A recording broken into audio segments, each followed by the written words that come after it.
السلام علیکم ورحمۃ اللہ وبرکاتہ۔ سورۃ الانعام آیت نمبر 95۔ اعوذ باللہ السمیع العلیم من الشیطان الرجیم من ہمزہ ونفخہ ونفثہ۔ ان اللہ فالق الحب والنوى، بے شک اللہ تعالیٰ دانے اور گٹھلی کو پھاڑنے والا ہے۔ ظاہر یہ ایک معمولی سی بات ہے، لیکن حقیقت میں اس کے اندر اللہ کی اتنی قوتیں اور قدرتیں ہیں کہ جس کو کما حق ہو اس کے سوا سمجھتا بھی کوئی نہیں۔ ان میں سے دو چار صرف دانے کو وہ پھاڑتا ہے، گٹھلی کو وہ پھاڑتا ہے تاکہ اس سے وہ کومپل نکالے اور پھر اس سے ایک تناور درخت بنے اور اس سے پھر وہ پھل اور پھول کے سلسلے کو جاری کرے۔ یہ اللہ کا کام ہے، اللہ کے سوا یہ کوئی نہیں کر سکتا۔ اور دوسری بات، وہ دانہ اور گٹھلی جب خشکی میں پڑے رہیں، زمین کے اوپر پڑے رہیں، تو اس کو وہ اگتا نہیں ہے، بلکہ یہاں تک کہ اس کو کیڑے مکوڑے کھا جاتے ہیں۔ اس کو سنبھالنے کے لیے گولیاں رکھنی پڑتی، لیکن وہی دانہ اور گٹھلی جب زمین کے اندر جاتا ہے جو کہ کیڑے مکوڑوں کا گھر ہے، تو وہاں پر کون سی ذات ہے کہ جو ان کو روکتی ہے کہ تم نے اس کو نہیں کھانا؟ حالانکہ اگر چیونٹیاں زمین کے اندر داخل ہوں اور زمین میں بوئے ہوئے اس دانے کو اندر سے کھوکھلا کر دیں تو اناج اگ نہ سکے، لیکن اللہ رب العالمین اس کو زمین کے اندر سے نکالتا ہے۔ اور تیسری بات کہ آپ سوچئے کہ زمین کے نیچے کئی انچ نیچے دانہ جاتا ہے، کئی انچ، اور پھر وہ دانہ کیسے مضبوط زمین کو پھاڑتے ہوئے اس کی کومپل نکلتی ہے، حالانکہ اس کی کومپل اتنی نرم ہوتی ہے، اتنی نرم ہوتی ہے کہ انگلی کا زور لگانا تو دور کی بات ہے، اس کو معمولی سی کوئی چیز ایسے چھوٹا ناخن، چھوٹی انگلی کا بھی ایسے لگائیں گے وہ ٹوٹ کے باہر آئے، وہ کیسے زمین کو پھاڑ کے باہر آ جاتا ہے۔ یہ اللہ رب العالمین کی قدرت، اور پھر اس سے وہ بڑا ہوتا ہے، بالآخر وہ اتنا مضبوط درخت بن جاتا ہے کہ انسان کا اس کو توڑنا ممکن نہیں ہے۔ سوچو، غور و فکر کرو، کیسے وہ دانے سے جس کے اندر کچھ بظاہر دکھائی نہیں دیتا، لیکن وہاں سے وہ پھر اناج اگاتا ہے، وہاں سے پھر وہ اس جیسا ایک نیا درخت بنا دیتا ہے۔ یخرج الحی من المیت، وہ نکالتا ہے زندہ کو مردہ سے۔ ایک تو اس کی مثال یہی ہو گئی، گٹھلی اور دانے سے زندہ درخت، کیونکہ درخت بھی جاندار ہوتے ہیں، ان کے اندر بھی احساس ہوتا ہے۔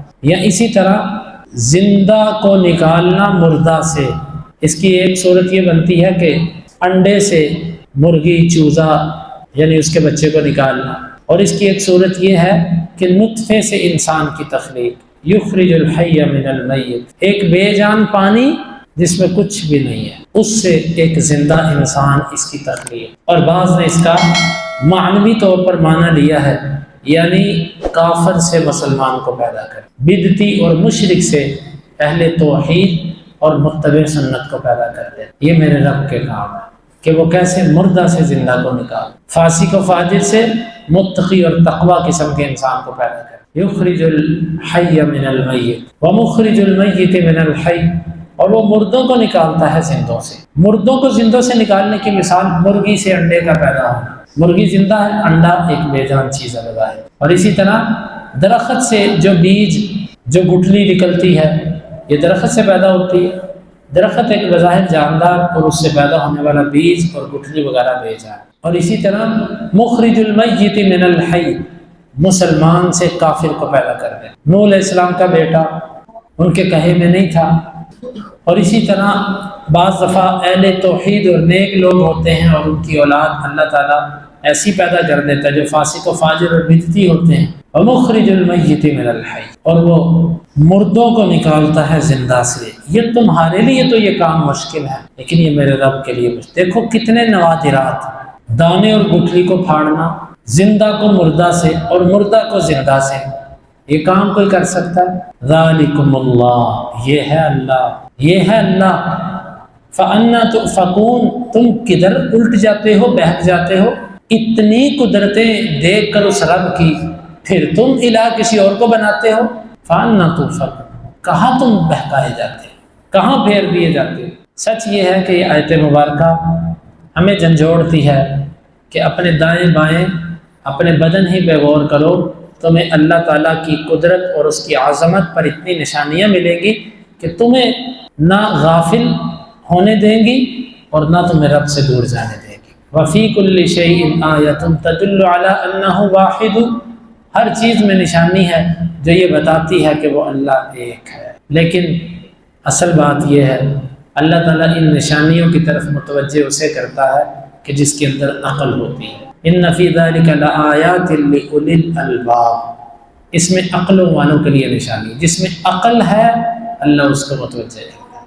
بیوقوفوں کو اللہ تعالیٰ ان چیزوں کی طرف متوجہ نہیں کرتا۔ اب سوچنے کی بات یہ کہ میں ان میں شمار ہوتا ہوں کہ نہیں، ہر بندہ اپنا جائزہ لے، میں اللہ کی نشانیوں پہ کتنا غور کرتا ہوں، اس پہ ہم جائزہ لیا۔ فالق الاصباح، وہ صبح کو پھاڑتا ہے، کیسے وہ رات کی گھٹا ٹوپ جو ہے نا وہ تاریکی اور سیاہی ہوتی ہے اور سیاہ چادر ہوتی ہے، کیسے مشرق سے وہ افق اس کنارے سے پہلے وہ ایک لمبا دھاگا سا نکالتا ہے جو ایسے بالکل سیدھا اوپر جاتا ہے، پھر وہ افق کے کناروں پر زمین کو چاروں طرف سے گھیر دیتا ہے اور پھر وہاں سے وہ دھاگا پھٹنا شروع ہوتا ہے، روشنی بڑھتی جاتی ہے بڑھتی جاتی ہے بڑھتی جاتی ہے اور تاریکی چھٹتی جاتی ہے۔ وہ کیسا منظر ہے؟ فالق الاصباح، صبح کو وہ پھاڑتا ہے، یعنی ایسے رات کو پھاڑتا ہے کہ رات جو ہے نا وہ بکھر جاتی ہے اور نور جو ہے نا روشنی اپنی روشنی پھیلانا شروع کر دیتی ہے، آہستہ آہستہ اس کی روشنی تیز ہوتی جاتی ہے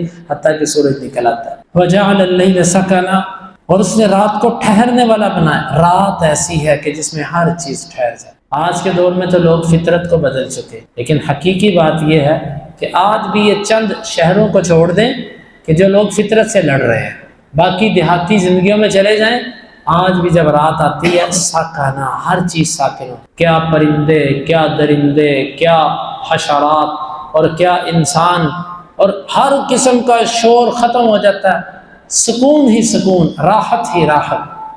تمہارے لیے سکن ہے رات، کس نے بنائی؟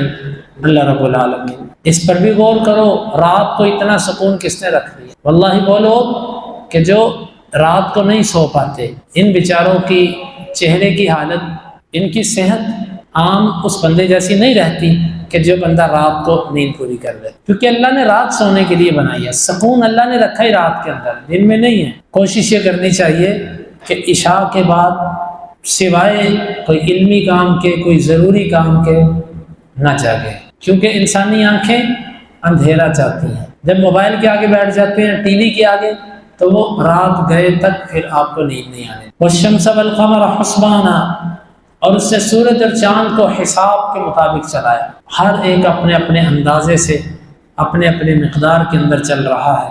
ذالک تقدیر العزیز العلیم، یہ ہیں اندازے بڑے غالب اور بڑے علم والے کے، یعنی ایک تو اس کے اندازے بڑے مضبوط ہیں جو غلط نہیں ہوتے، اور وہ علم کی بنیادوں پر اندازے ہیں، محض تکے نہیں ہیں، وہ اندازے جو علم کی بنیادوں پر لگتے ہیں وہ غلطی نہیں کرتے۔ وَهُوَ الَّذِي جَعَلَ لَكُمُ النُّجُومَ لِتَهْتَدُوا بِهَا فِي ظُلُمَاتِ الْبَرِّ وَالْبَحْرِ، اللہ وہ ذات جس نے ستارے تمہارے لیے اس لیے بنائے کہ تم اس سے راہ معلوم کرو۔ ایک وقت تھا لوگ ستاروں سے سمتیں معلوم کیا کرتے تھے، ستاروں سے وقت معلوم کیا کرتے تھے، قبلہ معلوم کیا کرتے تھے، راستہ بھٹک جاتے تو اس سے ان کو اندازہ ہو جاتا کہ فلاں ستارے سے فلاں علاقہ اس طرف بنتا ہے، لیکن آج ہم لوگوں کو کیا پتہ اس علاقے کا۔ سلف کہتے تھے کہ ستاروں سے جو 3 علوم کے علاوہ کوئی اور چیز جاننا چاہے، 3 چیزوں کے سوا کچھ اور جاننا چاہے، وہ گمراہ ہے۔ اللہ تعالیٰ نے نمبر 1، اللہ تعالیٰ نے ان ستاروں کو بنایا آسمان کی زینت، دوسرے نمبر پہ رجوما للشیاطین، شیاطین کو مارنے کے لیے، اور تیسری چیز رستہ معلوم کرنے کی۔ ان 3 چیزوں سے ہٹ کے ان ستاروں سے کوئی چیز معلوم کرنا چاہے، قسمت معلوم کرے، تقدیری فیصلے جاننا چاہے، زمین کے حوادث اور احوال کا علم چاہے، وہ گمراہ ہے۔ فی ظلمات البر والبحر، سمندر میں بھی اور خشکیوں کے اندھیروں میں بھی تم اس سے راہ لیتے ہیں۔ قد فصلنا الآیات لقوم یعلمون، علم رکھنے والی قوم کے لیے ہم نے اپنی نشانیاں بڑی کھول کے رکھی۔ تھوڑا سا علم لو، پھر خود بخود اللہ کی طرف کھینچے چلے آؤ۔ اور خاص طور پر وہ لوگ کہ جو اللہ تعالیٰ کی بنائی ہوئی چیزوں پر تحقیقات کرتے رہتے ہیں، کبھی سمندروں میں، کبھی فضاؤں میں، کبھی صحراؤں میں، اور کبھی جو ہے وہ پہاڑوں پر، ان کو اللہ کی قدرت کی بہت ساری نشانیاں ملی، اور کئی دفعہ یہ لوگ مسلمان بھی ہوتے ہیں کہ یہ باتیں جو ہم نے اتنی خواب چھاننے کے بعد معلوم کی، قرآن نے بڑے آسان لفظوں میں 1450 سال پہلے آسانی سے بتا دی۔ ہم نے نشانیاں کھول کر بیان کی علم رکھنے والی قوم کے لیے۔ اللہ رب العالمین سے دعا ہے اللہ تعالیٰ سمجھنے کی اور عمل کی توفیق عطا فرمائے۔